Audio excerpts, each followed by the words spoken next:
I will now hand over to Pedro. Many thanks to Pedro and to all of you for joining us today. Well, thank you, Paolo, for this nice presentation. Yes, Pedro, first of all, I would like to thank the III for inviting me to present this seminar, and all of you that are here and both here and online. I'm going to present this little piece of research. Little piece of research that I have been working recently, precisely with Paolo Brunori and Chico Ferreira, both at the LSE, III, and Paolo also works for the University of Florida. So for any errors, you know who to blame. It's not me, it's them. This paper is called Using Machine Learning to Decompose Inequalities, and we make a case of opportunity in South Africa. I think I have like 40-45 minutes, so we can go directly to the issue. So before the presentation, I always like to do a warm-up and stress, so we more or less get the idea of the paper. So we all know that, I don't think that in this audience, I really have to justify how important are now in both academia and the media debate, the intergenerational mobility, inequality of opportunity, intergenerational inequality persistence, and so on, right?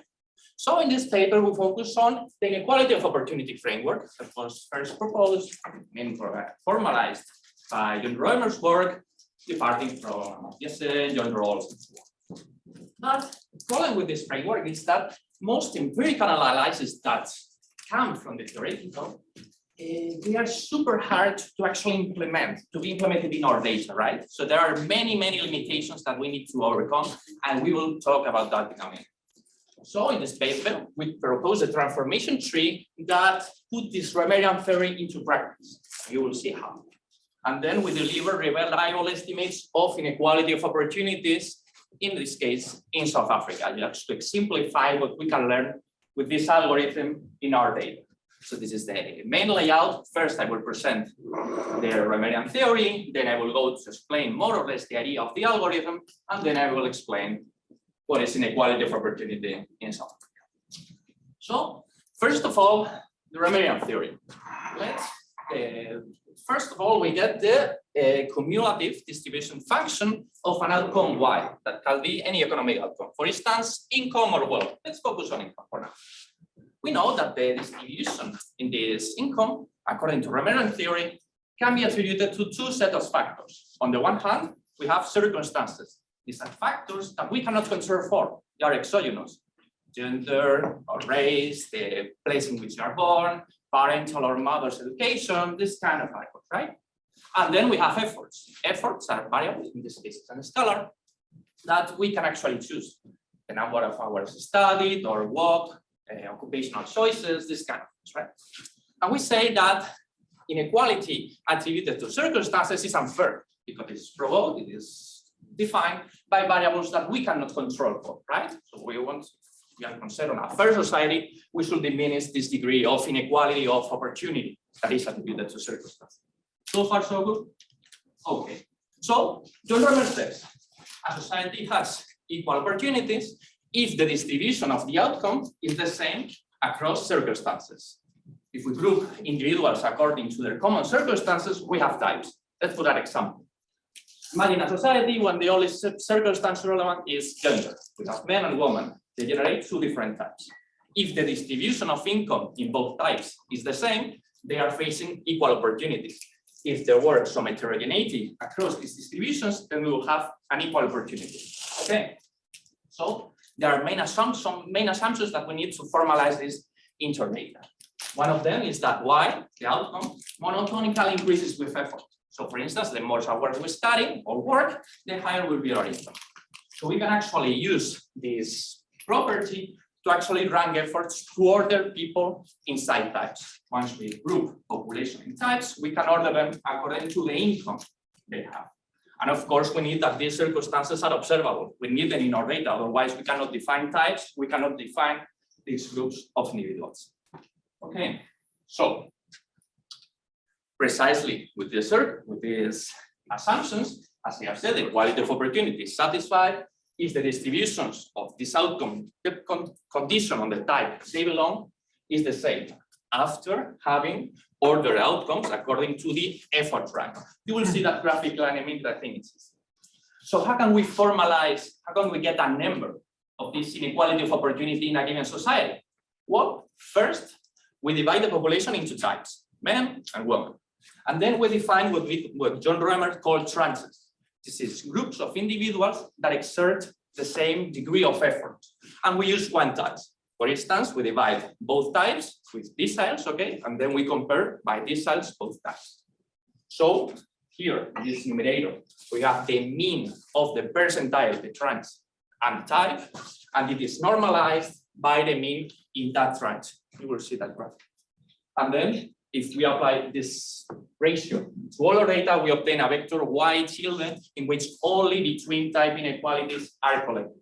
Applying any inequality or dispersion method, Gini, MLD, whatever, to this y tilde, we'll get a measure, we'll deliver a measure of inequality of opportunity. So let's put the thing a bit more graphical, okay? So we get this idea. This is the equality of opportunity situation described by Roemer. Imagine a population, again, two types, but they both have exactly the same distribution, so they are overlapping, right? There is no horizontal inequality between these lines. There is equal opportunities. Let's go to the second situation. Here, we have two types, the blue one and the red, the green one, right? There's some gap here. There's inequality between these two distributions. This gap, this inequality is inequality of opportunity, of course. So this black line is this red line. This black line represents the situation in which they will have, the income they will have if they have equal opportunities. This gap between these lines, right, is kind of an unfair gap because it is provoked by the different circumstances. In this case, men are more advantaged than women, right? So this is the ratio that we are actually measuring. So more or less, so far, so good, right? You get this flavor of inequality of opportunity. But what happens when we go from theory to practice? Well, in the first case, we have a partial observability of circumstances. Our data is incomplete. Maybe we don't have information on the location of birth or the parental education, right? So we cannot include this circumstance in our analysis. So this kind of bias in this sense. We can never get the exact inequality of opportunity measure. But since this is something that is inherent to the data we have, and we cannot do something about it, right? But still there's uncertainty on how circumstances interact. What is a type? Imagine that we have many different circumstances available. Are all possible combinations of these circumstances, do they all generate a type? Maybe yes, maybe they don't. We'll see that. And again, small types, super small types, when we have a precise combination on one mother's education, one father's occupation, and so on, we really don't have enough observations to actually draw a distribution in that type. So we cannot use it to estimate inequality of opportunity. Let's go for an example. This is data from South Africa that I will present in a minute. We are in South Africa. What should be the main circumstance that we could include in an analysis of inequality of opportunity? Ethnicity, right? So we divide the population in 4 types according to 4 ethnic groups that we have in our data. We obtain this Y tilde, apply the Gini, and we get this number. But then Paul says, Pedro, you are wrong. I mean, you should also include father's education. It might also be important. And I say, yes. So here I include ethnicity and father's occupation, and we get another value, right? And then maybe Rafa says, no, but you should include mother's occupation. And then Annalena says, yeah, or father's education as well. So in the end, here we are including all possible combinations of the circumstances that we have in our data. And what is the problem? We get an estimate. But if we bootstrap it, okay, we resample and estimate it, we get that super high confidence interval because there are so many possible combinations here that as we get that subsample, it completely changes the way the circumstances interact. So the value that we get here is meaningless in the sense that the confidence interval that we get is super high. We have a higher certainty on the real value of the value that we can estimate of the inequality of opportunity. So we cannot order countries, we can say little, right? In this sense, it's meaningless. Yeah. And even more important, as we go including circumstances, we get some types that are super small. Maybe there's, in this case, there is one specific combination of one mother's education, one father's occupation, and blah, blah, blah. There's only one guy there. So we cannot get the distribution, right? We cannot define tranches and so on. So what do? We extract it from the analysis. We simply cannot use this observation to use it. And in the extreme case, when all these types are generated, we lose more than 50% of the sample. So this is a clear problem, right? We get meaningless results in this sense, and we are using less than half of the sample. So we really should put some effort on finding a proper way to define these types, so we don't get this problem, right? So far, so good. There's still another approach, because sorry, this is something I should have said before. This is the exposed approach, right? Okay, when we look at the complete distribution. But at the side of this, François Bourguignon or Chico Ferreira precisely proposed what is called the ex-ante approach to inequality of opportunity. And they say, you know what, forget about the distribution. It's much simpler than that. Just divide the population in types and assign to each observation the mean, the expected outcome on that type. And then you can compute inequality on this y tilde. It is much simpler, right? Because then you don't have to look at the complete distribution. In this sense, inequality of opportunity is a between means measure. Tell me the group you belong, what is the expected outcome that you should have in that group, and then estimate that inequality. This is a solution. We have machine learning algorithms to deal with this. Paolo has been working with them. I have been working with them. But still, it is not fully coherent with John Roemer theory, because John Roemer says you should look at the complete distribution, not only differences in mean. And this makes sense, right? Imagine two distributions, men and women, and an expectation they have exactly the same income. So we will say, okay, they face equal opportunities. But if one has a higher variance than the other, the distributions are different, although the mean is the same, right? So we'll say they have the same opportunities, but they do not, precisely because of the different variances. So we should actually look towards these differences in the distributions. One possible way to do so is precisely using, and now I turn to the algorithm, as you can imagine, the transformation trees. This was proposed by Hothorn and Zeileis a year ago. And the idea of this algorithm is to take the distribution of an outcome, income in this case, and they use it to partition any regressor space. And in our case, the regressor space is defined by the circumstances. So before getting inside the algorithm, let's try just to get an idea. First, it estimates the distribution of the outcome. And then it searches for binary splits, which is ways to partition in two groups, for instance, that maximize the differences in the two resulting shapes. So for instance, in this case, there's any distribution, and the algorithm has found two different distributions, right? Maybe other partitions deliver also different distributions, but not so different as in this case. So how can we explore the different shapes that we can get? The algorithm use, and this is a bit abstract idea, this is the abstract idea, I think, then bursting polynomials. I'm not gonna get into the mathematics. I just want you to tell you more or less the idea. Let's focus on this plot. And for now, ignore the orange line. We have 5 lines, right? Let's assign a weight of 1 for each one of these lines. If we do the vertical sum, it will always deliver the orange line, right? Here in this case, the red line is at 1, 1 by 1 is 1, and the others are in 0. As we move to the right, the red line goes down, the other goes up, but as they weight equal to 1, the sum is always the orange line. Is this more or less okay? But what will happen if we change the weight of the purple line? And instead of 1, it was 0.5. The vertical sum of these lines will not be a straight line anymore. It will bend, right, down, precisely because we are changing the weights.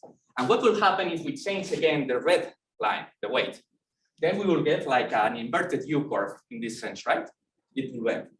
So we can actually get any shape of any distribution of any density in this case, just by finding what are the weights that we should assign to these lines in order to deliver that specific shape.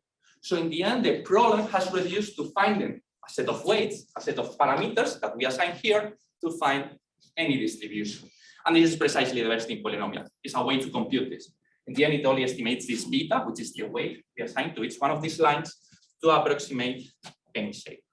Is this more or less clear? Okay. So what is the scheme of the algorithm? More or less how it works. First, we set a confidence interval because at some point we're running a test. for instance, an alpha of 0.01. Second, we set a polynomial order.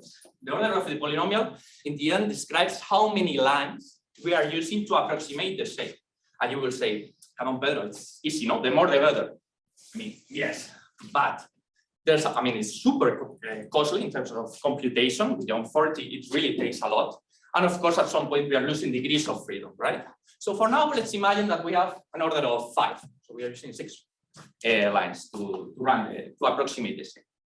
So with these parameters, we estimate the shape of the unconditioned distribution, the shape of income. In the important part is precisely 0.4. Once we have the parameters defining the unconditioned distribution, we search for all possible binary splitting. Education, gender, whatever.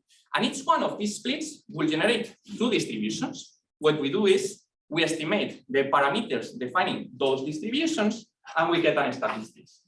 Because we are looking at stability in the parameters that we have estimated in step 3. Why is that so? Because if the resulting distributions are the same, they will have the same parameters, right? Then we will have equal opportunities. This is, the distributions are exactly the same. If the distributions are different, then they will have different parameters. We will have instability in these parameters, right? So this is what we are checking in step 4. All possible binary splits, checking out the parameters, and obtaining a test statistic. Everything's in the paper if you're interested. So we adjust by Monferroni because this is a multiple test frame. And if the p-value is higher than the alpha that we have just said before, if it is higher, okay, it says, maybe the distributions are different, but they are not statistically different, right? So you stop the algorithm. You don't generate a partition. You have equality of opportunity. However, if the p-value associated to a test of instability in the parameters is smaller than the alpha, then it says, yes, the parameters are different and they are statistically different. You are getting a different partition in this case. So you just divide the population with the smallest p-value because it is associated with the high instability in the distributions and repeat all over again on the resulting nodes, on the resulting partitions, until you basically simply stop the algorithm because there are no more meaningful distributions. So let's make a graphical example. In this plot, we are showing what are the parameters defining one possible partition. This will be the parameters in one node, and this will be the parameters in the other node. So in the first case, we are starting here, right? And then we say, okay, this is the parameters defining the first split. Let's go to the second potential split that includes these variables and this variable. These are the parameters. Just by sight, what is the biggest instability in the parameters? Well, the biggest jump, like visually, it happens when in the upper node, we go from the 6 to 10 to the 7 to 10. There's a big jump here in the red line, right? So the algorithm, this is precisely what it's looking. The algorithm test, where is this big instability, describes a statistic, and yes, the highest point of the statistic precisely coincides with this thing. And this says, okay, the higher stability in the shape of the distributions happens here, we should make an split. That would be the idea. All the mathematics, of course, are in the paper. So in this case, let's imagine that the algorithm stops here. It has described both types, and then we get the 2 distributions that we were looking for in the John Roemer's theory, right? Again, this inequality across the blue and the green line is precisely inequality of opportunity. So we have used the algorithm across the 10 possible partitions that we have here. We have found the most important partition, the one defining the biggest difference in the distributions. And this is what we use to estimate this inequality of opportunity. Again, we divide by the mean by trans and so on to normalize, and we get this measure. So let's talk a bit about the data. The data comes from South Africa, as I have said. The wave is the 5th wave of the National Income Dynamics Study. It was surveyed in 2017. And the most important thing of this data is that it includes an oversample of the rich. So it actually delivers a more or less accurate picture of inequality in South Africa, right? It's surveyed by the University of Cape Town and it's and the help of the tax agency. So the main outcome, the Y over which we want to estimate inequality of opportunity, we are using the equivalized disposable household income, and the circumstances that we are using to estimate inequality of opportunity is the ones we have in this data. First, sex, 2 categories, binary. Then ethnicity, the 4 groups, which are African, color, Asian, and white. Then we have parents' education, 13 categories, each one of them more or less corresponding to different levels of education ordered from illiterate to university level. And then parents' occupation that more or less correspond to the ISCO 1-digit classification. So we have, for mothers and fathers, we have 10 by 10, 13 and 13, 4 and 2. All possible combinations, in this case, deliver a big, super big number of types, as you can imagine. We are using the algorithm to find what is the meaningful combination of these circumstances. Okay. Otherwise, we will be precisely. You remember the plot where we found the differences in inequality of opportunities with different combinations. This is what we get after combining these circumstances. Now we're using the algorithm to find the meaningful combination. But we are not the first ones on estimating inequality of opportunity in South Africa. There's a previous work by Pedro in which he employed the ex-ante approach to inequality of opportunity. This between means, right? And well, it simply creates up to 54 remedial types by combining the circumstances like manually. First, it uses father's occupation, then father's occupation and occupation. It simply tries different combinations. And he focuses on individual labor income. We are focusing on households. And for he's only working on a subsample of men, we are taking a different sample. So results are still a bit different. So in this ex-ante approach, inequality of opportunity, that it measures as a fraction of total MLD, he finds that, okay, just using father's education, between 18–17% of the total MLD can be attributed to disparities in father's education. When he includes occupation, you have more types, you have more heterogeneity, right? So, of course, inequality of opportunity rises up to 22%, more or less. In the most extreme case, when he uses father's education and the on rate, up to 24% of total MLD inequality is attributed to these 2 circumstances. Just let's keep these numbers in mind so we can put more or less our results into perspective. Because these are our main results. Our sample has around 6,000 of individuals, right?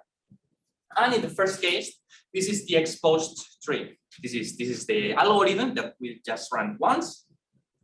And we get 12 types. Remember all possible combinations that we could get by combining all the circumstances? The algorithm only finds 12 different distributions. The rest, the remaining possible distributions are statistically the same. So we can keep them in our data. You will see that in a minute. The Gini that we find in our income is around 61 Gini points for those working with inequality. You can imagine that this is a super high value. It's higher than any country, of course, in Europe or Latin America. And then we go to the Gini apps. This is the Gini that we obtain, the inequality of opportunity that we obtain over the Y tilde, right? And we find that it is super huge. 24, 44, 45 Gini points in this case. This is the in-between type inequality that we find is higher than the inequality that we find in most European countries.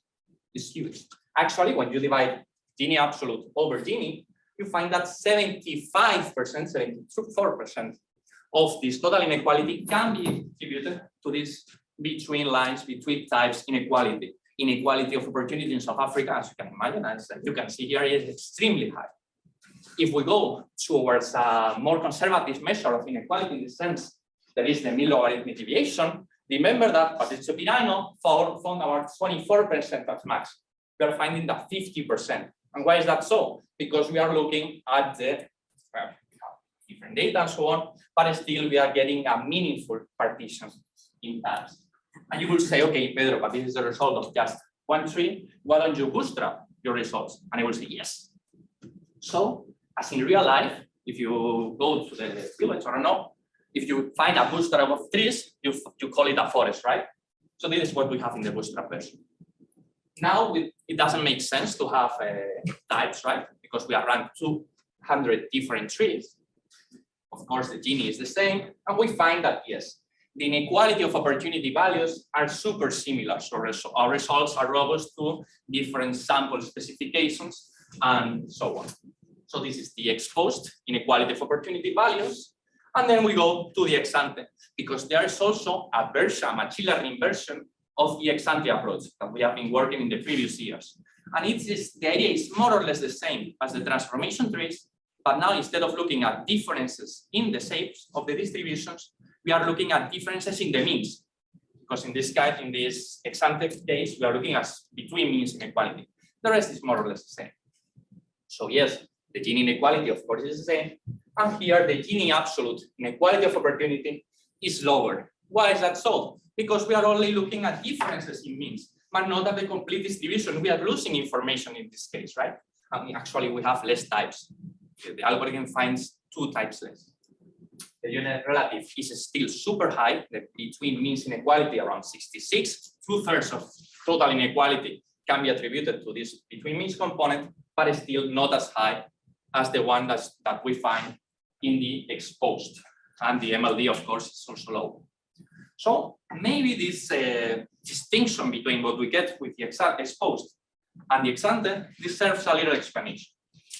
So what we have here is what is called the alluvial plot, and we are quite fans of it. So in the exposed, in the left-hand side, we get the 12 types that we have defined.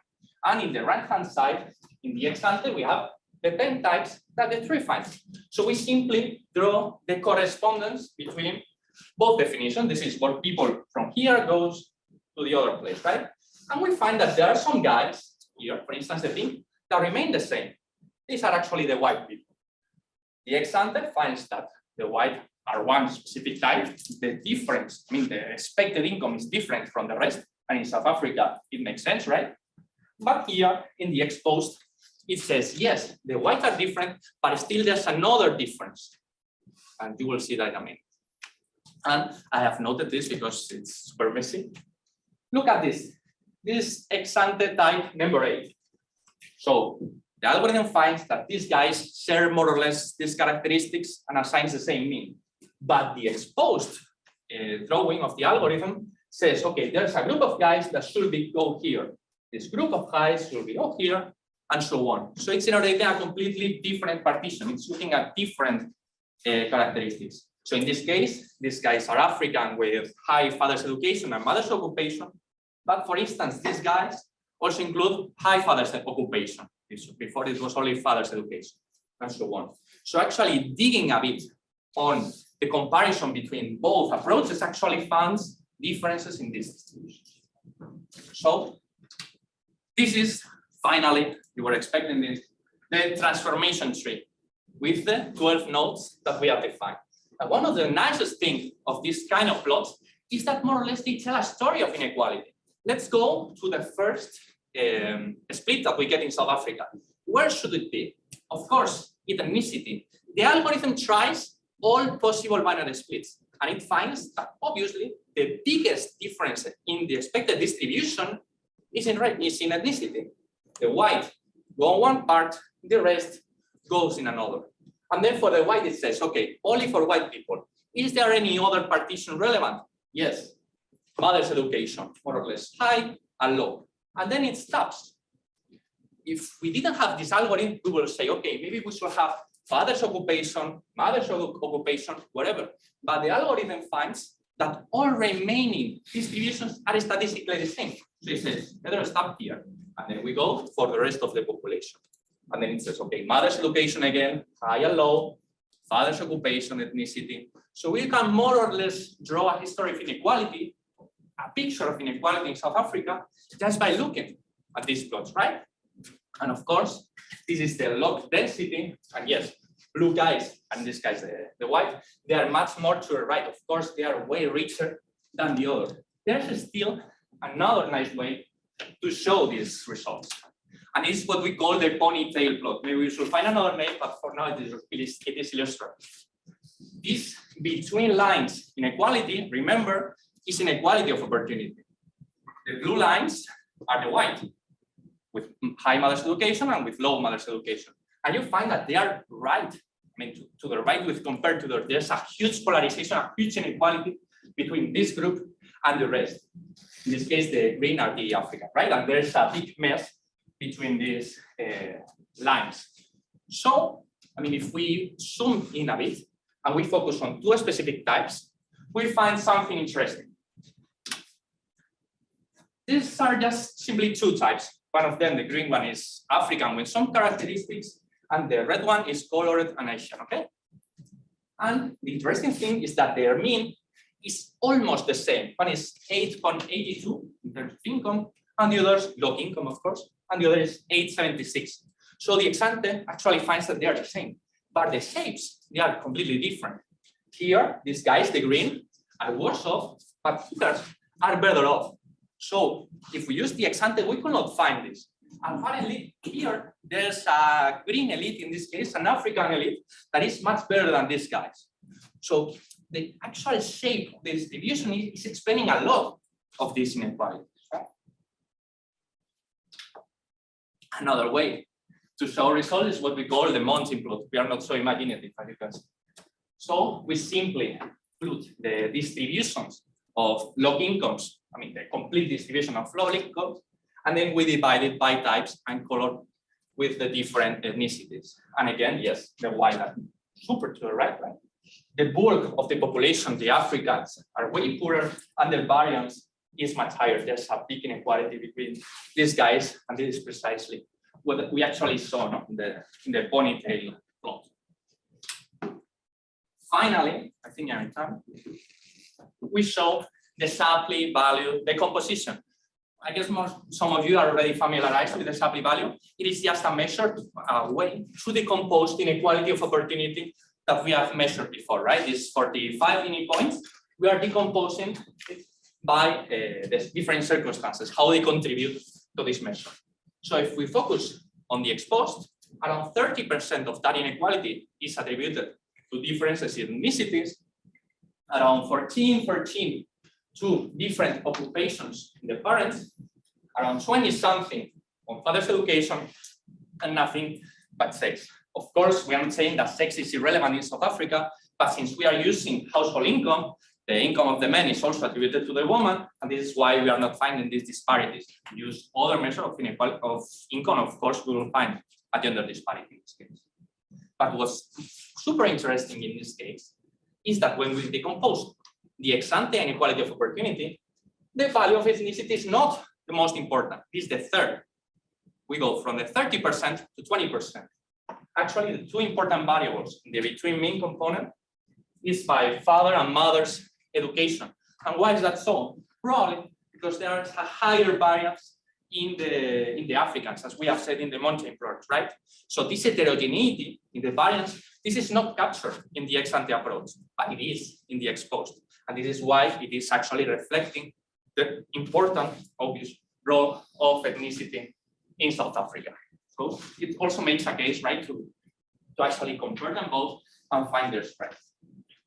So what are the main take-home ideas that I would like to, I don't know, for you to keep in mind? First, that yes, these transformation trees are actually able to find these types, different types, to split the population according to their different distributions. This is what they are aiming for, right? Actually, when we plug some data, in this case of South Africa 2017, it finds that this inequality explained by these circumstances in the Roemerian approach reaches around 45 Gini points, representing 3/4 of total inequality, Gini inequality in South Africa. And actually, by using the exposed, the role of ethnicity is highlighted. Otherwise, we will have said that mothers and father education are more important than ethnicity in South Africa, which is a bit strange. Right? And we really believe, and this is the last thing I want to say, that this algorithm has many other potential applications, right? I mean, this is an example just to opportunity because this really fits this Roemerian theory. But anywhere where you want to find meaningful differences across distributions by covariate, gender, education, whatever you can imagine, or any outcome. Here we just use income, but maybe you can use any other continuous variable, right? Scores, whatever you use in our research. You can also find this algorithm to explore a bit the data to see what are the relations in the variables, and to learn a bit, something a bit different. So this is the main idea. Thank you very much for your attention. And at some point in the future, this is probably not true, but we are trying to publish some scripts and mocking examples in GitHub so you can actually play and see how this works, to try to make the things a bit easier. And the working paper will be soon available for discussion and everything. So thank you very much for it.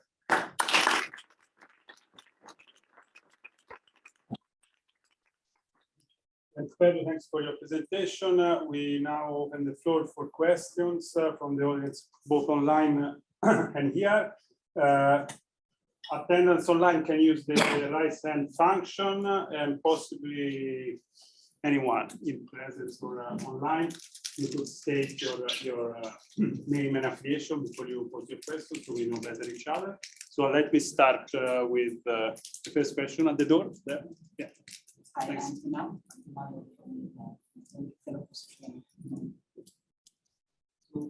Looking at the way they distribute, and I was thinking about the interrelationship between these opportunities. For example, level of education of father or mother, when we are looking at it as a variable, we also have impacted by race, history, like why they are educated or not. So how do we account for that?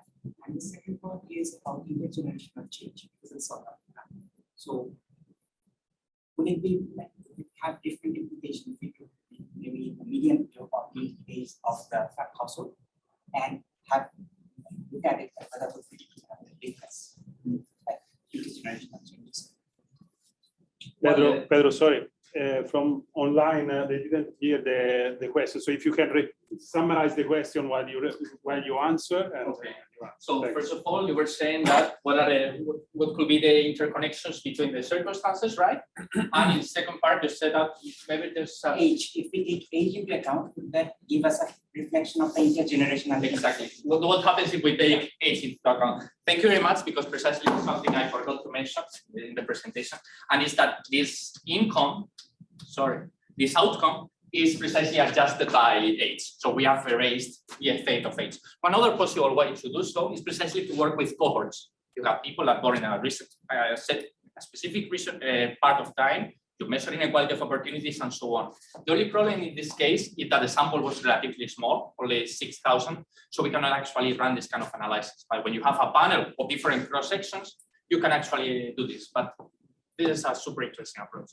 And the other part that you were saying about the relation, first, you can get an idea precisely by looking at the plot. And second, maybe there's a way to find how they actually interact. Actually, at some point, we were thinking that maybe running different trees with different bootstraps, right? And exploring how the circumstances interact and say, okay, there is always a type with after this bootstrapping that selects the for ethnicity and this mother's education. The rest changes, but this is a super persistent type.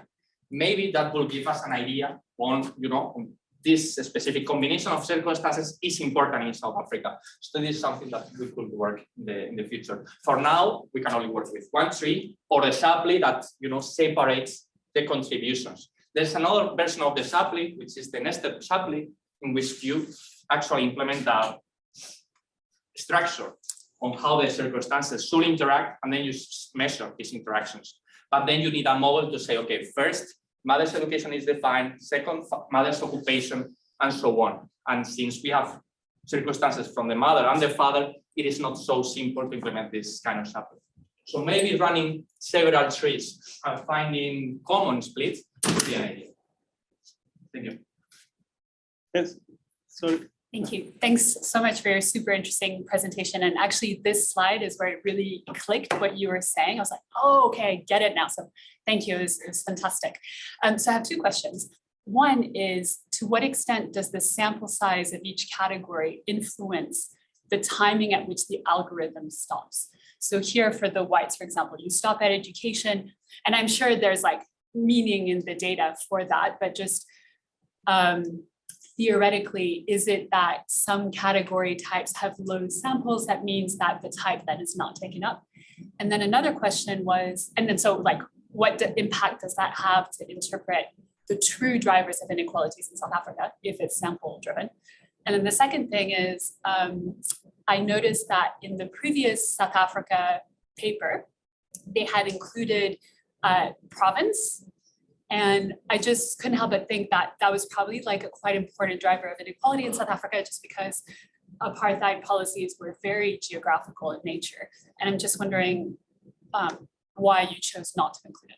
Yeah, thank you very much. Yes, as she said, in this case, they are using province, for instance, in type 3. Well, this data is for other years. And the problem is that in 2017, province had many missings. So precisely the sample size got to like 2,000, something like that. So we could not actually properly run the tree. So this is something about what I said before about some circumstances sometimes are missing. So we lose this information. This is one of the problems. Thank you for highlighting that. And the other problem of the sample size, of course, is there. So what you are referring in the end is like the most important part. Let me go here. Sample size should affect these states through the power of this test, right? So this is something that we cannot deal in principle with the data, besides raising the alpha. If you have an alpha of 0.01, then you have like a super precise split. But of course, the power of the test depends on both on the alpha of the sample size. If the sample size is small, maybe you can raise the power of the alpha and find and split the alpha. But of course, now actually we have this project on exploring the issue of sample size, because maybe there's a combination that is actually relevant, but since we only have 10 observations, the actual algorithm isn't able to actually find it. If we have other sample, of course we will. This sample is actually, as I have said, representative for South Africa, but it still has this clear limitation. For highlighting that, this is something we should keep in mind.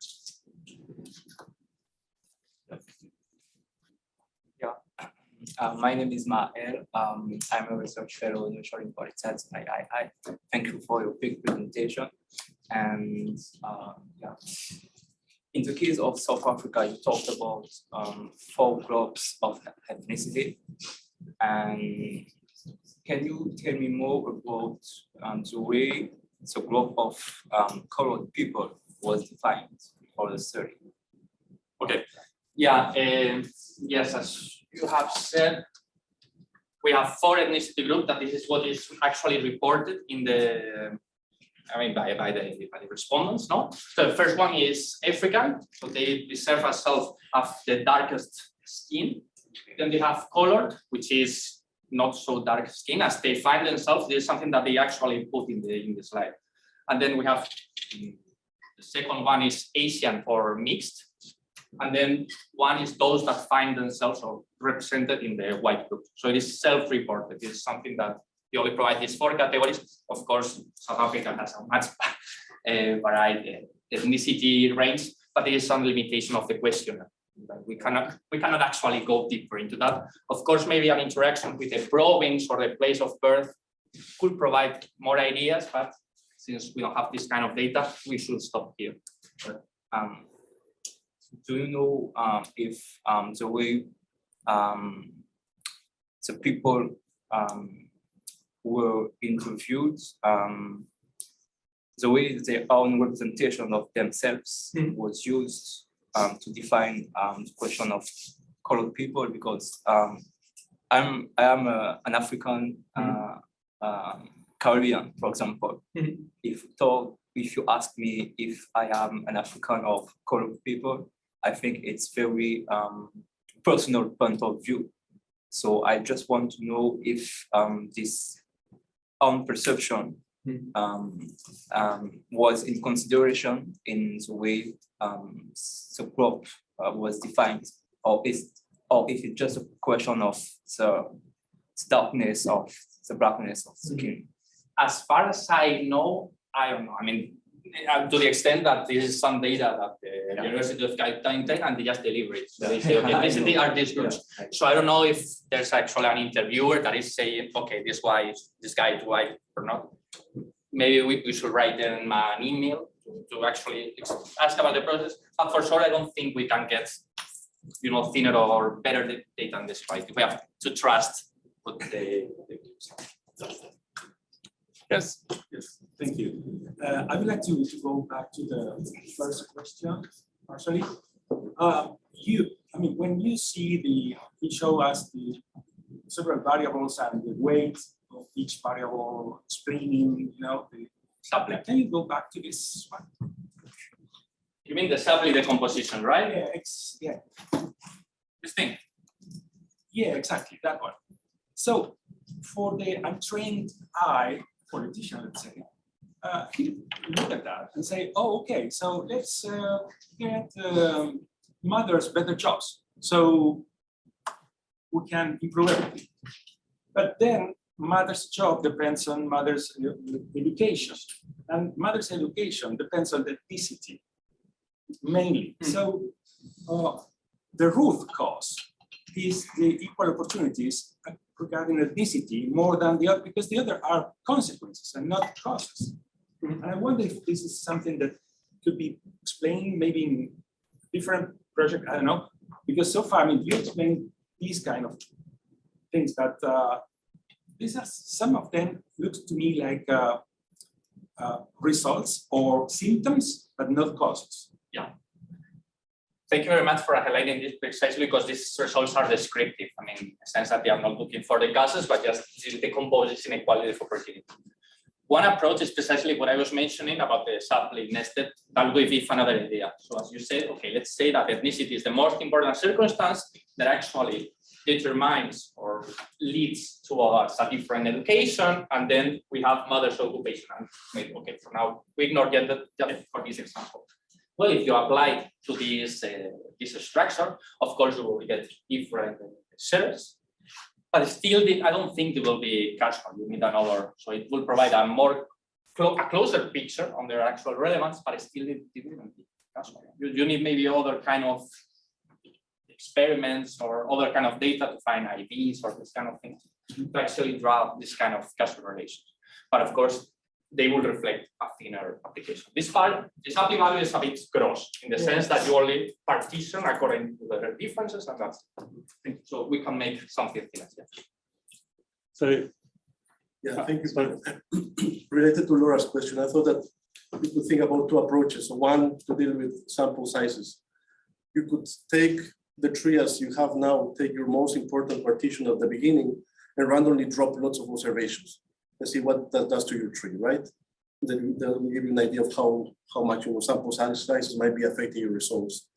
So I don't know whether you have considered that as an approach to see, how your approach is affected by sample sizes.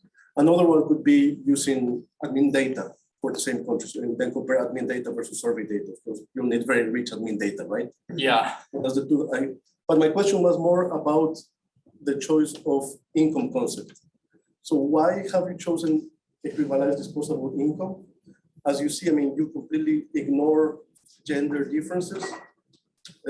First of all, I think at least I would suggest that you use both market income and disposable income. Then I think that would be nice as well, because that would give you an idea of by how much taxes and benefits,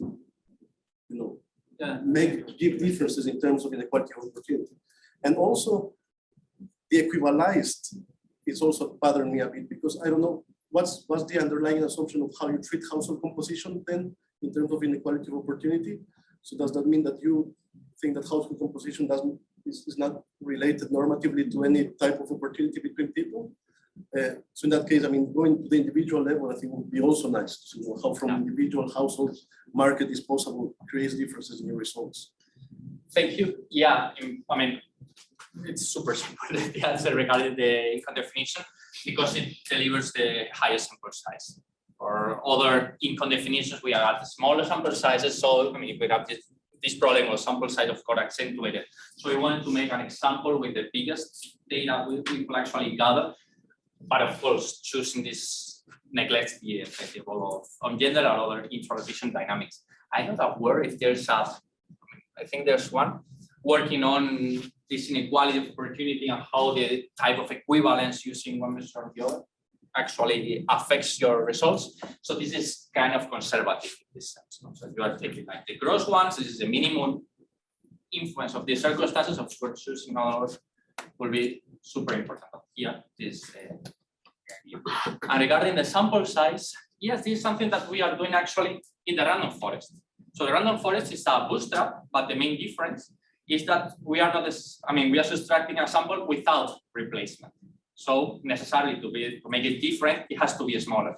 So, well, we have run many experiments. And of course, when you get a subsample, then there's different structures, combinations, the trees are different.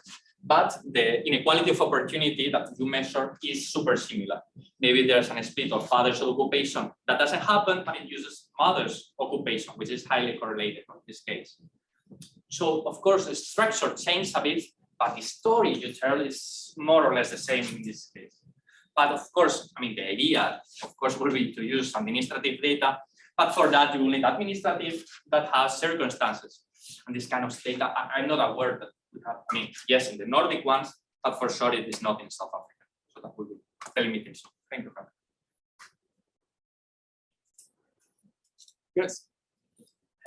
Thanks so much for the presentation. It's super clear. So it's really great. I had two questions. One is to follow up on all the over.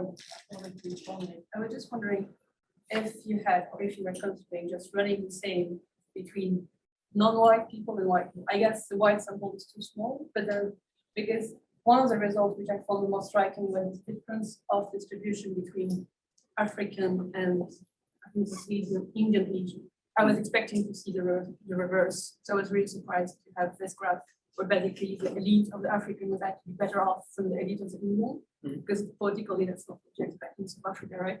And my second question is, how does the tuning work in practice? Like your step the tuning. The free. Because I guess that's also have an impact on the number of nodes that you have in your choice. Indeed, thank you very much for your question. First of all, yes, it's mainly a matter of sample size. I think of white people we have like 700 because we have this oversampling, then we apply the weights, no?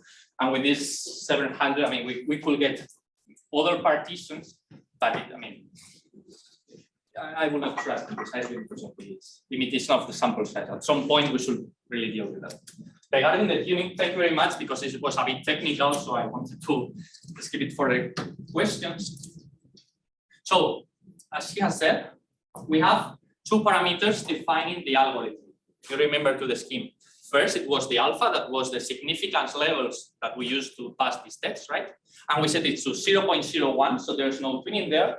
But then we have the number of parameters that we use in the bursting polynomial to actually define the shape. And the example I said, okay, just choose 5. Well, this is what we are actually doing in this paper. The more parameters, but because in the algorithm, we are maximizing a log likelihood function that of the approximation to the actual outcome distribution. So this is a log likelihood, okay? So the more parameters we get, the smaller is the log likelihood. So we are getting a better approach to this. But what happens is that the curve is super concave. There's a point in which including more parameters doesn't find an actual improvement in this thing. So we say, okay, just choose the bursting polynomial in which the order. That's when the improvement in the log likelihood is smaller than 0.1%. So actually going beyond, you are not finding a much better approximation. So in this case, the order is 8. All our results are based on this order of 8. Actually, we discussed this thing with Hothorn and Zeileis, and they provide, there's no canonical way to actually tune this thing. This is the one we chose, and it seems accurate, right? So from here to the right, the more polynomial we include is for peanuts. This is simply, we are consuming time, but we are not getting no improvement in how the algorithm works. Thank you very much, because now I can explain it. Yes, please. Okay. So thank you for the presentation, very understand. And I also understand why you use South Africa. It's one of the most unequal countries, but it's also one of the countries with the highest unemployment rates, right? So I'm wondering to what extent you have been trying to use other sources of information, probably the census of 2011, to have an approximation of the location of each household, because there might be some issues in the labor markets where they are located across the country that can help you out explain some of these results that you have shown so far, like these exposed or ex-ante shape distribution compositions, for example. Thank you very much. I think that the SAL group, the guys that survey the data, use the census to draw the weights that we use and to do the sampling. But I mean, we haven't actually deep much into that. Now I think more or less that we get the first results, the inequality of opportunity and so on. At some point we should dig a bit and try to find this kind of dynamics. And one of them will be, find who is the population. I'm not sure they are providing information on the exact location for anonymity regions, only the programs and this kind of stuff. And then we can do something about it. So it's something we need to think now. But I think that they are using precisely that census. I don't know if there's another one more recent. I don't know. But we can give it that. So we take one last question from Marco. So thank you very much. This is really fascinating work. I have a couple of questions about to clarify the method behind. So one is to what an extent or how the algorithm deals with the order of selection of circumstances. And the question is also related to the previous question, which is, can we extrapolate information related to the order of selection of circumstances to claim something? Okay, household is a big word, but just like to go in that direction. So this is first question. The second question is, you have showed us cumulative distribution function. And so if you take the inverse of this, you get, I guess, concentration curves because the ranking is with effort. So the question is whether you can find a relationship between stochastic dominance and the clusterization of that is provided by your method, because this can give us a sense of ranking distributions, or just like a tool of ranking distribution, which is more neat depending on the type of stochastic dominance. And the final question I have is, when you showed us on your horizontal axis, you have log income, but if I understand correctly, you are ranking individuals according to efforts, right? But the ranking of efforts depends itself on the algorithm, right? Because you need to, or am I wrong? No, we are using centiles directly. So okay. Something we plug directly. Okay. And we are using, yes, thank you, log incomes, but we actually just to show results. It is based on income levels. Okay, because from what I understood, it was that you were first separating the component of effort and the component of circumstances, and then ranked according to efforts, and then accumulate the various circumstances across effort, but maybe wrong. No, ignore that first. Well, in this test, there are actually two small tests. It's a bit technical, so this is why I wanted to skip it. First, there's a kind of an association test that selects the most important variable in this sense, and then it finds where to actually split it. So this thing of picking a narrative on the thing, well, this is what I have explained in the main tree, right? And again, if we take a subsample and we take, maybe there's a leaf that changes a bit here. Maybe in a subsample, this node disappears. So of course, you can get an idea if you run many trees and find the most, as I said, more or less the most persistent partition. You always find ethnicity and then this thing and then this thing. And then, of course, not causality, but you can get an idea of how important these guys, these times are, right? So that will be something that we should work on. Because this is the same problem you have generally with Shapley decompose. Exactly. It's just the order matters to a certain extent. Exactly. That would be the idea, but we should dig into this. Sorry, the second question was there. No, relationship with stochastic dominance. And if you just like took the Lorentz equivalent or of your cumulative distribution functions, whether you can find a relationship between stochastic dominance and the clusterization of the algorithm. I don't think we have worked into that so far, no, Paolo? They are equivalent. They are equivalent. But if you are thinking at the paper by Lefranc, Tranois, they frame it in terms of stochastic dominance. Is exactly the same. The difference is that in this case, the test is done on is data driven, while in general, this type of literature, they will say, okay, this is the partitioning types. But perhaps it would be nice to formalize this relationship, unless it's already done in the paper that you were mentioning. Yeah, but so in the paper we do not link with the Journal of Public Economics paper that formalized this idea of stochastic dominance, but yes, maybe we should, but for me it's clearly the case, so that we are proposing a test, a data-driven test to this theory, but yeah, you are right, and maybe one should clarify this. And the final question, I think, so after the tree has found the partition, we could stop there, but we want to measure inequality of opportunity. So the transits are defined like 100 centiles of this. So you take the mean by each type 100, blah, blah, blah, blah, blah. You take the mean, so you normalize by transmean, and this is the y tilde. So this is after the partition is done, not before. I'm sorry, I'm in conflict of interest as a co-author of the paper, but we have to close here the seminar. So it has been a pleasure to have you here, Pedro, today presenting the seminar. And thanks to the audience for joining us online and in presence. If you want to learn more about III seminars and other events, please check out our website and subscribe to our newsletter. Until we don't meet again, maybe next week, thank you and goodbye.